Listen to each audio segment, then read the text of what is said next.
Hello everyone, आज हम पढ़ेंगे सरोजनी नायडू की जीवनी।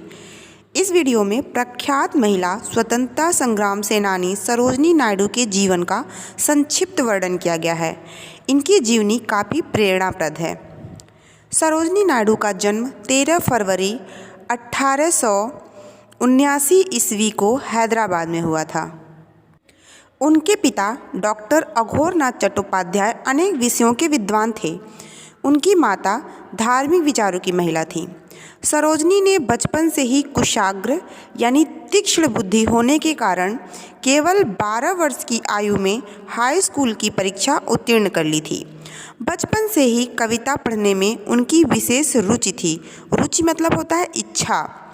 मात्र 11 वर्ष की आयु में उन्होंने पहली कविता लिखी जिसकी बड़ी प्रशंसा हुई। इससे प्रोत्साहन मतलब प्रेरणा पाकर सरोजनी ने 1300 पंक्तियों की एक लंबी कविता the lady of the lake लिख डाली।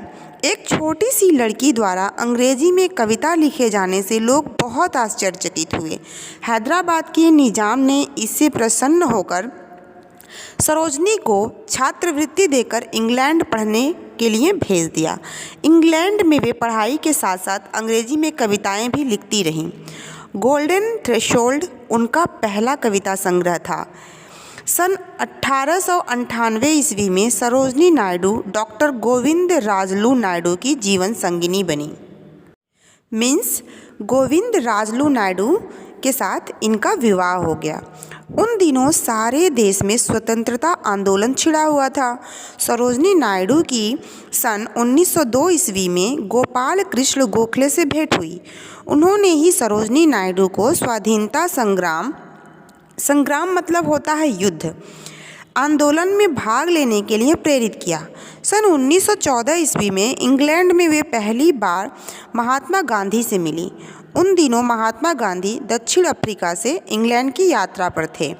सन 1916 ईस्वी में उनकी भेंट नेहरू जी से हुई और सरोजनी नायडू पूर्णतया स्वाधीनता संग्राम आंदोलन में कूद पड़ी।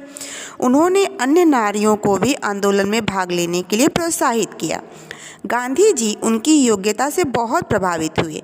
धीरे धीरे सरोजनी नायडू की गिनती देश के बड़े नेताओं में होने लगी। उनके गीतों ने देशवासियों को झिंझोड़ा